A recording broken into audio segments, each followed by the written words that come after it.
Bueno, seguimos adelante el Modo País. Vamos a tener una entrevista fuerte, podríamos decir, porque está con nosotros Graciela Barrera. Ella era mamá de Alejandro Novo. Fueron condenados en las últimas horas los homicidas. Alejandro fue brutalmente asesinado en un intento de rapiña. Pero la historia de Graciela es increíble porque luego de que mataron a su hijo, fundó Asfavide, trabaja con familias víctimas de delitos, pero no solamente con estas familias, sino que con las personas que cometen estos delitos, porque hace mucho tiempo que también trabaja dentro de las cárceles. Así que es un placer recibirte, Graciela.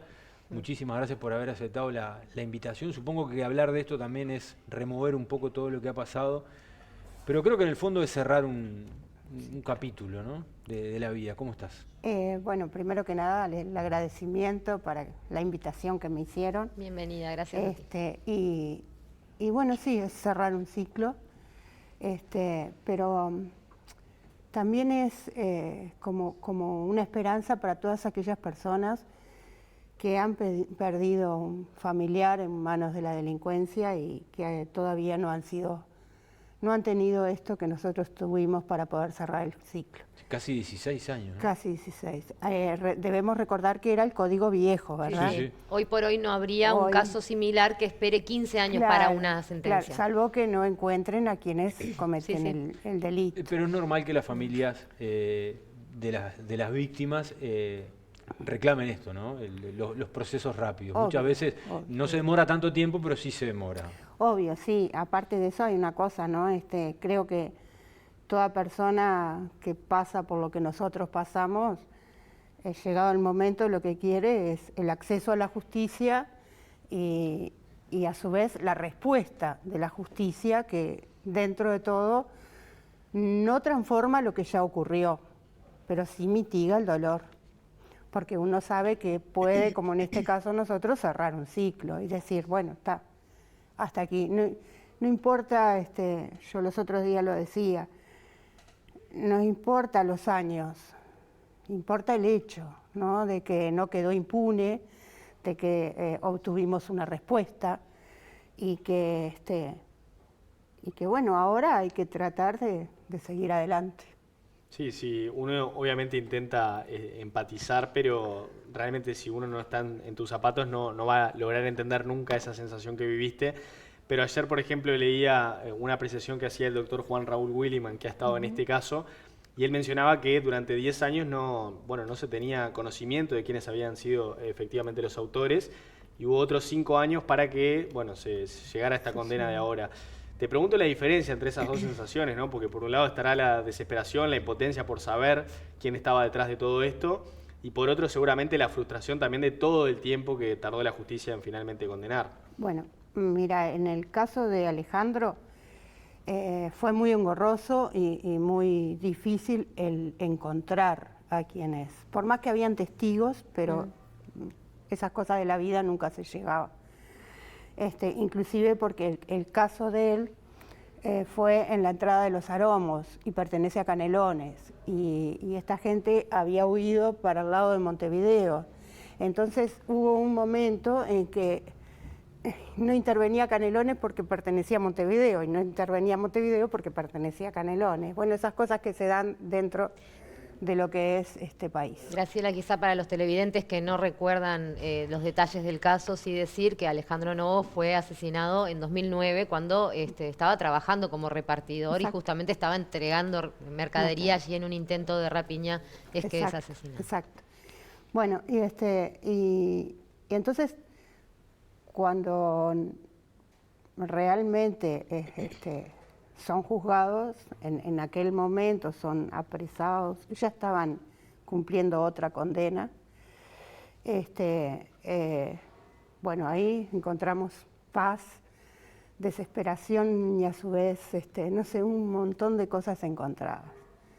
Y como yo decía el otro día también, esta vez nos agarró como de sopetón, porque es como que uno lo espera, pero no lo espera, porque pasa el tiempo y nunca habíamos estado hace un tiempito con Juan, con el doctor Williman, viendo a ver pero la causa estaba ahí, bueno. ¿Cuánto tiempo ese último silencio antes de esta noticia había pasado?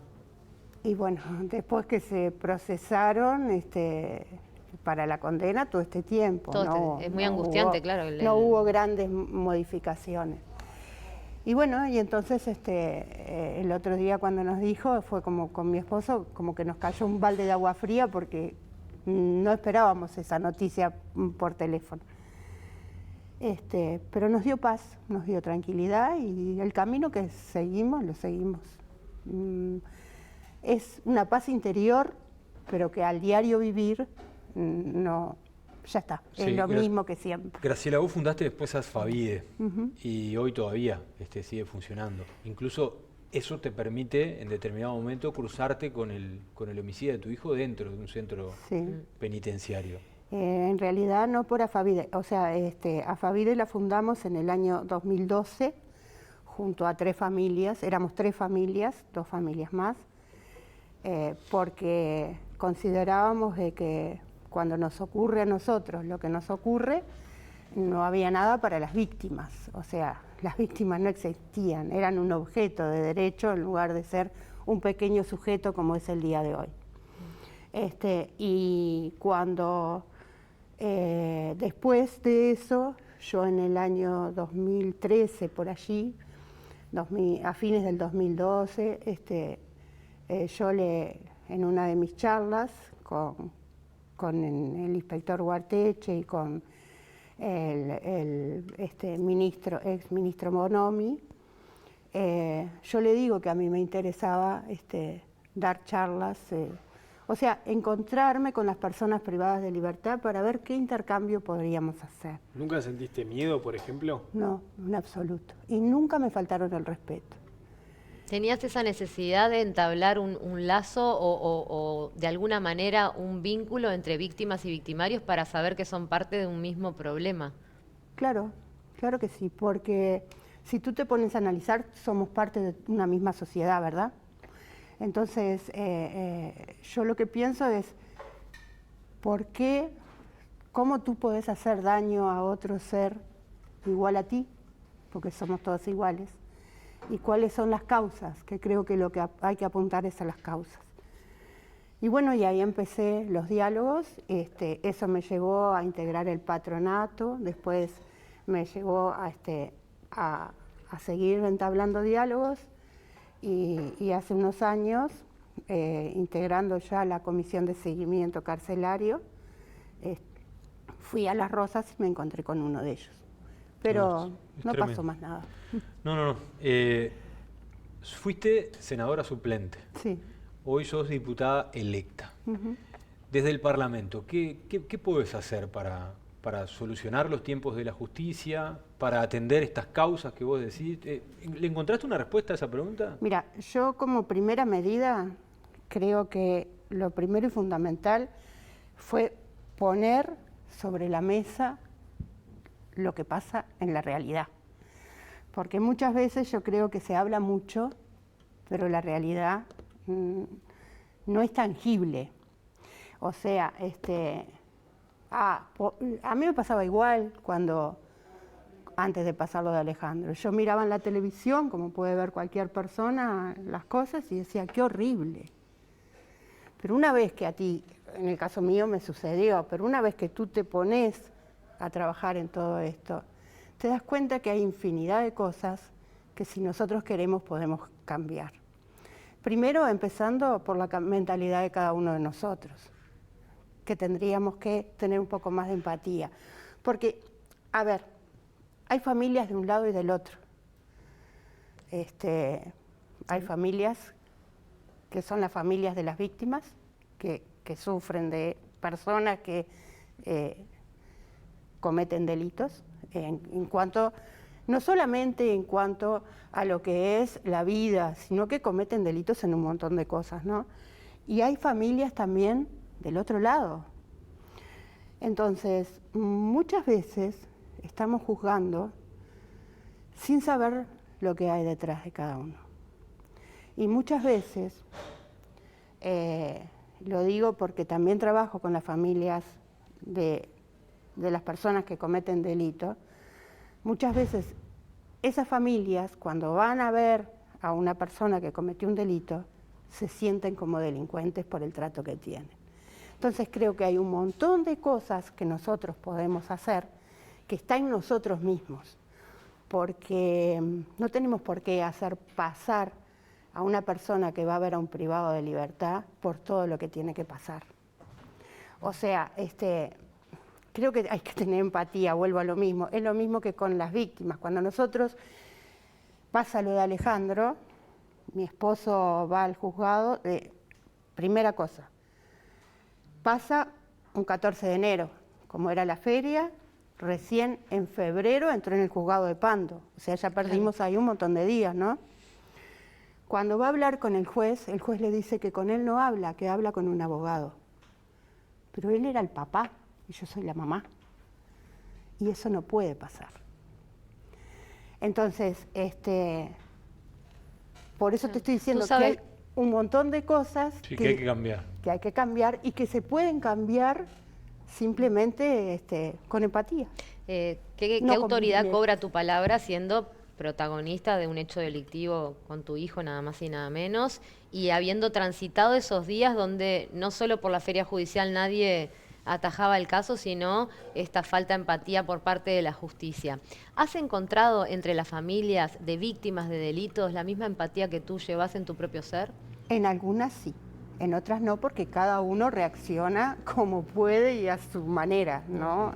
A ver, por eso cuando fundamos Afavide lo hicimos para contener al otro, para que tuviera lo que nosotros no habíamos tenido. Cualquiera de las 3 familias que fundamos Afavide íbamos cuando se cometía un delito, que muchas veces periodistas que hacían en ese momento policiales eran quienes nos decían, nosotros le preguntábamos, nos decían dónde vivían y nosotros nos presentábamos para ayudar, pero siempre con el debido respeto, porque a veces uno cuando le ocurre eso, no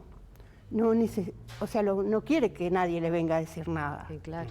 Se siente rechazo. No, está buenísima Tienes que tener tus tiempos. Está buenísima esta reflexión que haces porque da cuenta de que, primero que es un caso que trasciende colores políticos y está Totalmente. claramente a nivel humano, que nos toca a todos, pero también es interesante preguntarte por esa reflexión que sobre todo ingiere muchas veces en muchas familias acerca de asociar determinados delitos a colores partidarios. Y te lo pregunto particularmente porque, vos a pesar de que esto ocurrió en el año 2009, en el primer gobierno del Frente Amplio, luego seguiste vinculada al partido y no sé si en algún momento sentiste enojo como tal con la bandera política o al contrario, nunca lo visualizaste así. No, ni siquiera se me había ocurrido ni en ese momento, ni ahora, ni nunca. Porque creo que acá somos seres humanos, te vuelvo a repetir lo mismo. Esto Sí, está buenísimo. No es color...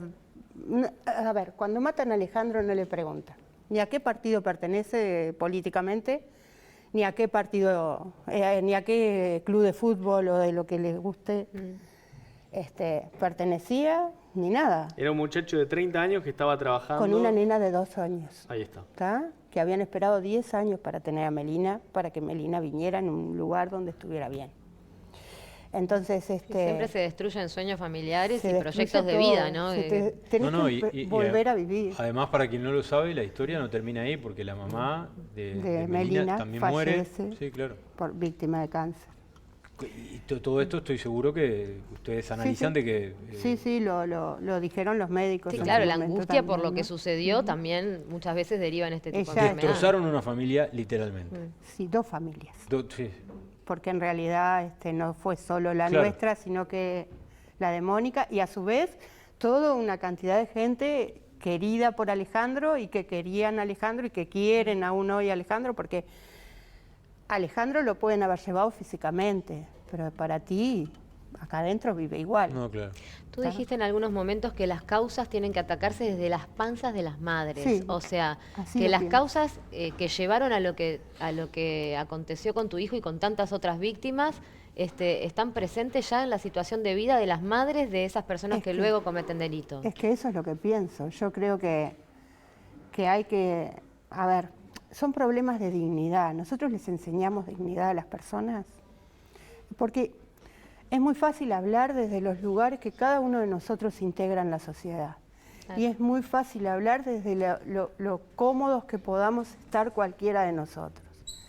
Pero si tú vivís con piso de tierra, si no tenés baño, si no tenés a veces para comer o comés pero no comés lo que ves, si para estudiar tenés una falta de cosas.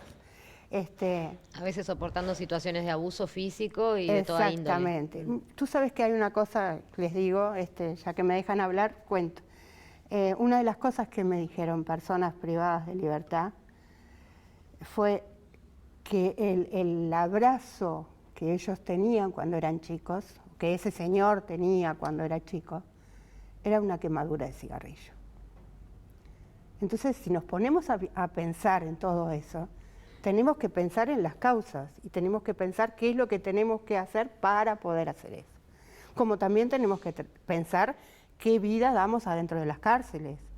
Hacinamiento, ratas, falta de... hace cuestión de horas yo me enteré de que una persona privada de libertad le vino un ataque de epilepsia y no había nadie que lo auxiliara porque no venían las personas, los llaveros. Entonces, si el sistema de salud tampoco trabaja como debe trabajar. Tú no le deseas esas condiciones de vida ni siquiera a los asesinos de tu hijo. ¿Cómo se las puedo desear? No puedo. La verdad que tremendo. El final, contanos de Melina, ¿qué está haciendo? Ay, Melina es un ser delicioso. ¿Hoy está con? Está con la tía o sea, la hermana de Mónica. ¿Tiene y los fines de 17 semana, años? Sí, los fines de semana con nosotros. Bien, ¿está estudiando? Sí, claro que sí, y va a ser licenciada en educación, si Dios quiere, porque ya empieza facultad. Tremendo. Y que, a propósito de la figura de ella, ¿tiene la misma visión que tenés tú al respecto de lo que sucedió? Sí, Sí, me acompaña, inclusive. Desde allí la siembra también, ¿no? Es sanador escuchar esto porque sí, porque no sé, por lo menos te vas con esa sensación de que no todo está perdido. Absolutamente. Claro. Igual a veces siento que son menos, ¿no?, los que comparten esta visión, pero esos menos a veces te hacen pensar que no todo está perdido. Pero ¿sabes qué? Te voy a decir una cosa. Mirá que yo no soy de los que pienso de que todos los delincuentes los podemos ayudar y sacar del pozo. No lo pienso así. Pienso que hay personas que ya... Que son irrecuperables. Irrecuperables. Bien. A ver, pero también hay familias que tienen personas que que enloquecieron, que tienen que cuidarlas de otra forma, ¿verdad? Sí, sí, Bueno, claro. acá en esta sociedad pasa lo mismo. A estas personas que no son recuperables hay que cuidarlas de otra forma. Pero no podemos hacer que todos pasen por lo mismo. Quedó clarísimo. Graciela, muchísimas gracias por estos minutos. La vamos a seguir seguramente el año que viene. Te vamos a invitar para conversar. Algún proyecto de ley seguramente Sí. vas a presentar. Para que esté haciendo allí en la banca. Justicia terapéutica, justicia restaurativa, para mí son fundamentales y medidas alternativas. Vamos a volver a conversar sobre eso. Gracias. Gracias a ustedes.